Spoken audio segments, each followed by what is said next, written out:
Welcome everyone to this week's Brand Builder Session. I am here with John Strohfus today. He is the founder of Field Theory. John and I have worked together for a long time now, and I'm so excited that you guys really get to know him and hear more about his story around farming and around his brand Field Theory. John, welcome to the show. So you and I have worked together for a while now, and I feel like I've come to know you and your brand and kind of your mission, but I want to give these guys a chance to get to know you.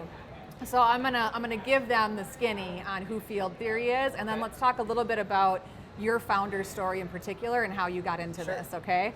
So Field Theory, what we're looking at is a food company that is focused on regenerative agriculture, upcycled foods, and flagship products containing hemp. It was founded in 2016, and it's a wholly owned brand of Minnesota Hemp Farms. This is your farm. Correct. And Minnesota Hemp Farms is the largest US-based hemp foods company. That's a pretty big claim. That's amazing. Yeah. That's incredible. You're an agriculture food manufacturing company focused on providing innovative quality products with hemp ingredients, and you do this using a mature supply chain in your grower network with a focus on regenerative ag, organics, and upcycled food. Correct. It's a mouthful, huh? Well, it's a mouthful, and what strikes me is how many sort of big food issues and I think trends that you are really hitting on with your company. So, upcycled foods, you are at the forefront of this trend. Upcycled foods, plant-based proteins, Right. Plant-based foods in general, Yeah. healthier foods. Tell us about how you got your start.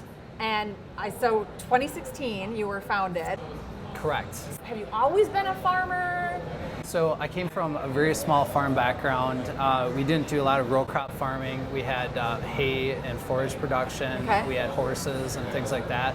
I spent about 20 years after college in the IT industry, so business consulting, IT consulting, and I also had a passion still for agriculture, but just didn't really know how to, be involved in agriculture as a very small entity. Right. And I just kind of went a different path.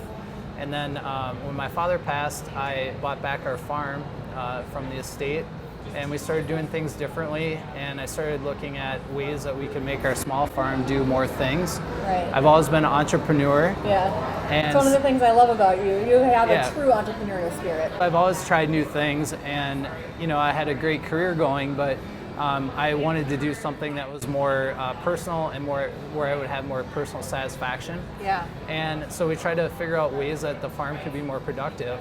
And about that time, hemp came along where we could grow hemp legally in the state of Minnesota. And so 2016, I just said, I'm going to do that. And so John, you were actually the first farmer to plant hemp when it became legal, right? yes, back in 2016, Minnesota was allowed to grow hemp for the first time. And I just said I wanted to do this because I knew it was something new, unique, and different, certainly in the United States. And we just we went for it. And we created a Minnesota Hemp Farms Incorporated right at that time because we wanted to really focus and start building out that brand awareness right away in 2016. And the focus was on growing and then processing for bulk ingredients. But at the same time, we also recognized that we wanted a brand that would transcend Minnesota and that would be more meaningful and sustainable long term. And so we created the brand Field Theory at the same time. And so Minnesota Hemp Farms is our company entity, and Field Theory is our brand that we sell all of our consumer packaged good products. Right. And so, did you know that you wanted to start a CPG business?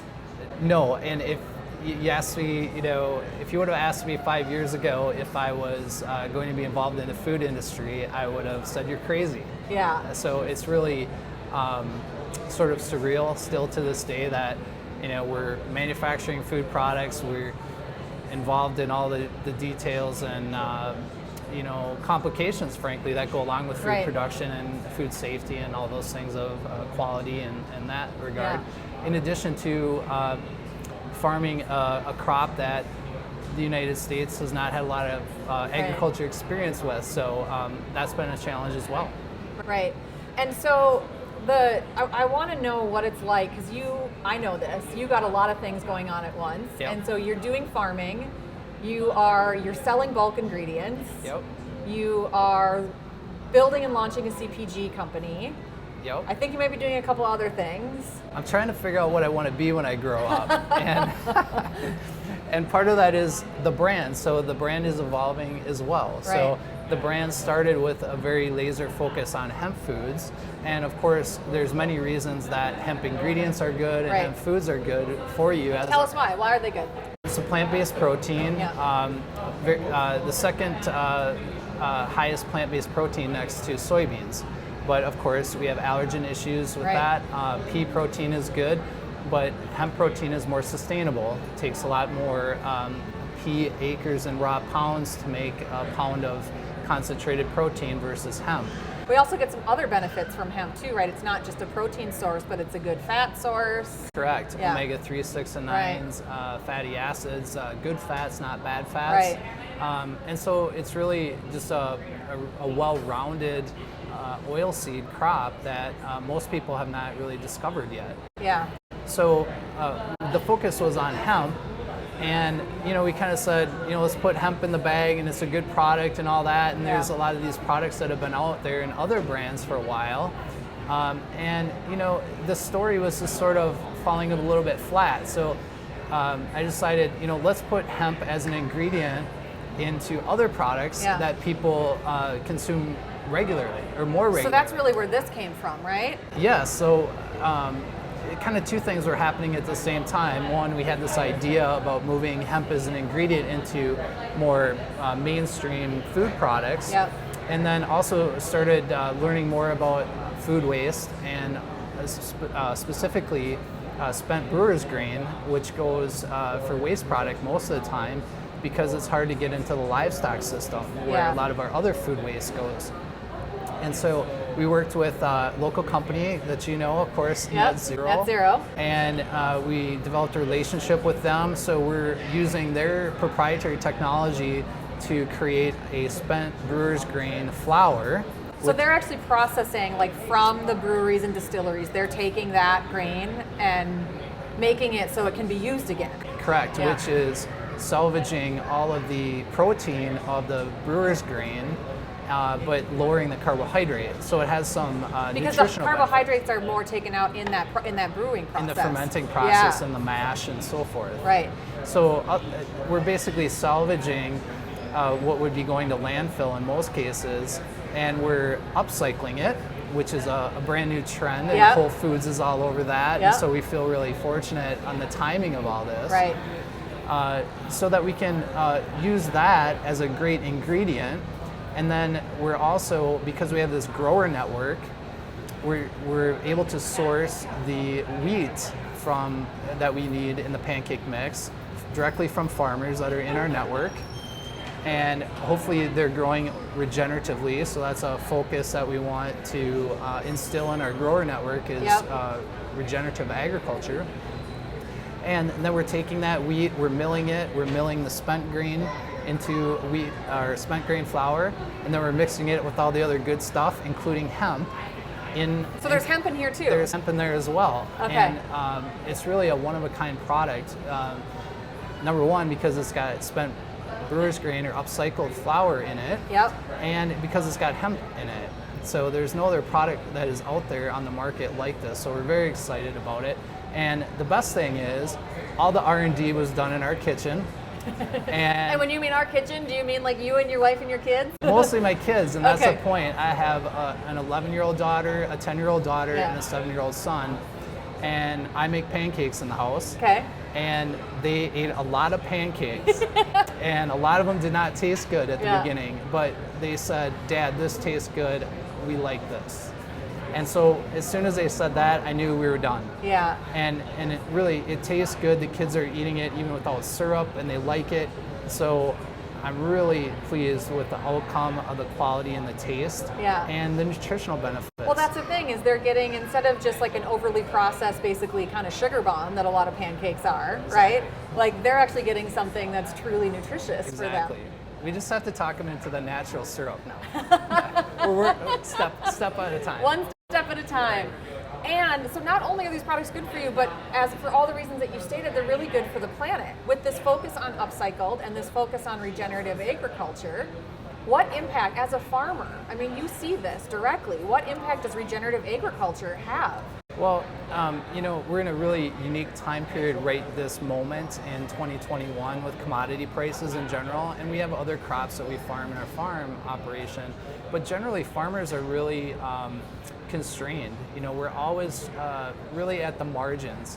So, if you can save 10 cents an acre, you Right. do it, and if hopefully you can sell it for 10 cents more. So anything that we can do to bring back good crop rotations gives us pest resistance Yep. and disease resistance in the crops that we grow, the more things that we rotate through instead of monocropping corn and soybeans. Is that really what regenerative ag means? Is it about crop rotation, or is there more to it than that? The definition is, I'll say loose. It's not really a yes or no or litmus test of what is regenerative, Yeah. but they're principles. So number one, crop rotation. So anything you can do to rotate crops, because different crops put things back into the soil and help the soil health, which is really one of the tenets of regenerative agriculture, Yeah. is soil health. Which hemp is a fabulous plant for this, right? Hemp is good, in a lot of different ways. It penetrates the soil a little bit deeper with the taproot. There's a lot of myths out there Yeah. about hemp can save the planet, and I don't proliferate those. Okay. But it's good to have crop rotation. And Yeah. so growing hemp is another tool that a farmer can have from a diverse crop and to figure out how that works in their rotation. And then the other practices are like reducing tillage, so trying to lessen the tillage and plant directly into living soil. And those are pretty innovative and bleeding edge techniques, and they come with a lot of risk to farmers because a lot of times those practices don't work in all areas. So we're trying to incent farmers to experiment with these things and to try to develop a system that is more regenerative. And when I say that, I mean they get the same yields and benefits out with less unnatural or artificial inputs in. And that's not just a ecological, save the planet kind of mindset. That's a commercial mindset too. So farmers care about their soil, they care about the planet and all those things, but they also need to be commercially viable.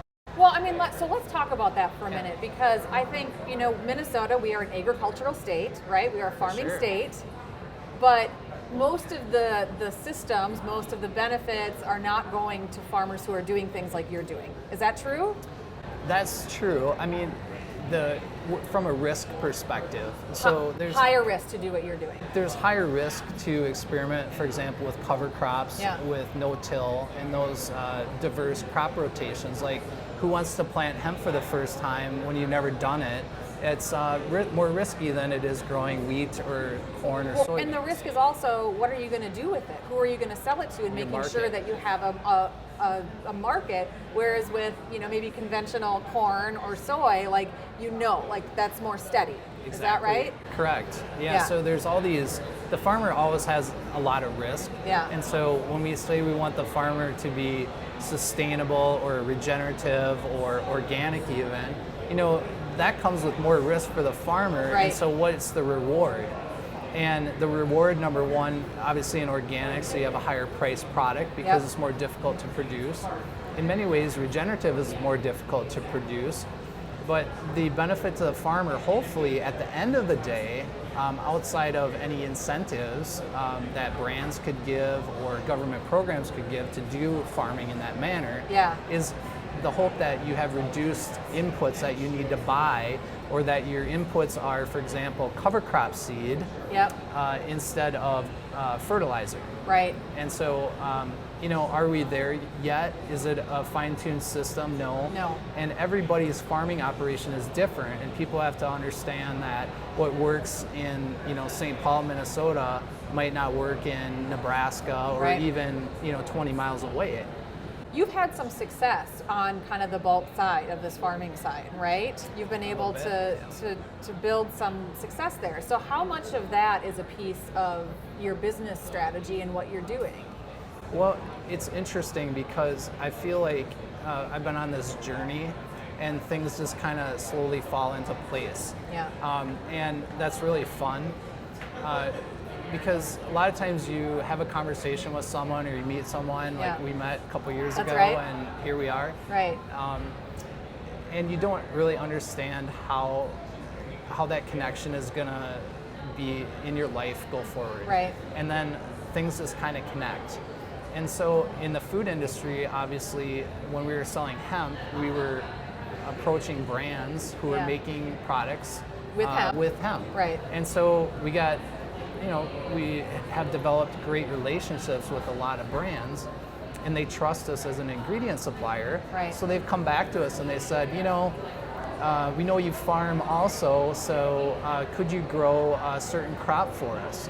And one of the most fun crops that we grow outside of hemp is sunflowers. Yeah. And so, we started growing some sunflowers and, working with some brands, and now we have that as an ingredient also to offer. And so Field Theory has basically evolved now into really a comprehensive or more robust foods company. Right. So we have commodities, we have ingredients, and we have consumer packaged goods. So the journey isn't fully defined. Yeah. We're just getting started. We don't have everything figured out, but we have a really good blueprint, I think, for how to track in all these areas, and it's really fun because they're all interconnected. I mean, this is what I love about you, and what I've seen you really demonstrate as you look at new areas to go into is you look for ways to, how do I pull all this together?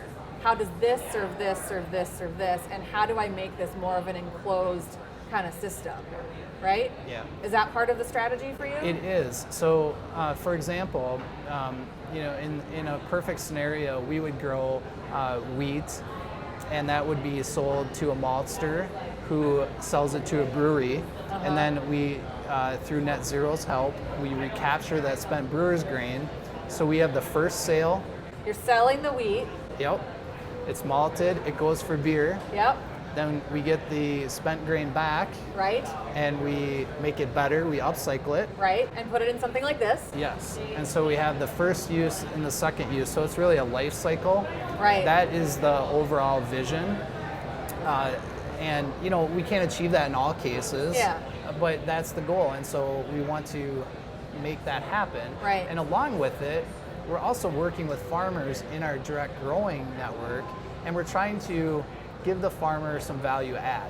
So we're trying to get them out of, we have to go to the elevator and we have to sell at whatever the Chicago Board of Trade price is for corn. Right. Because there's very little opportunity for the farmer to work outside of timing the market.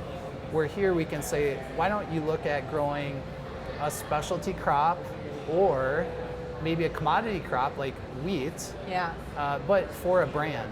And we're going to connect consumers with transparency through our brand into the farmer.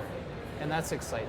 I'm really happy that you brought this up, because I think one of the things that you've done is you've really positioned yourself as a leader, as an advocate here, and as a support for other farmers on how do they maneuver this? How do they start to make some of these changes?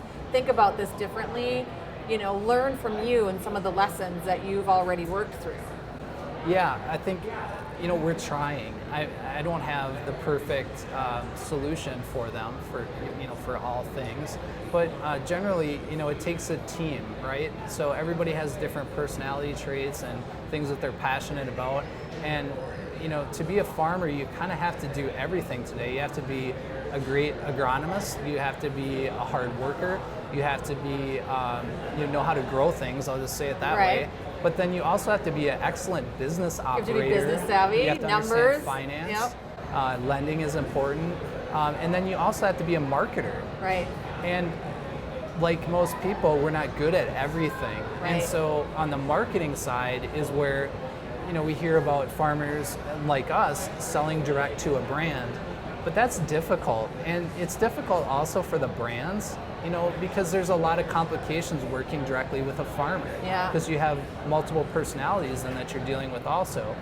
So what we're trying to do is to have a supply chain that is more directly connected, I'll say it that way. So it's not full commodity, but it's not one-to-one either with a brand. Yeah. And so we're, in that case, an intermediary that can talk in farming talk to the farmer, Yeah. establish trust, and then also be able to convey confidence to a brand who cares about food safety and all the other hundreds of things that brands have to go ask along with for. that. Right, so we're trying to get more direct connected from the farmer to the brand, and then we're getting value out of that as well.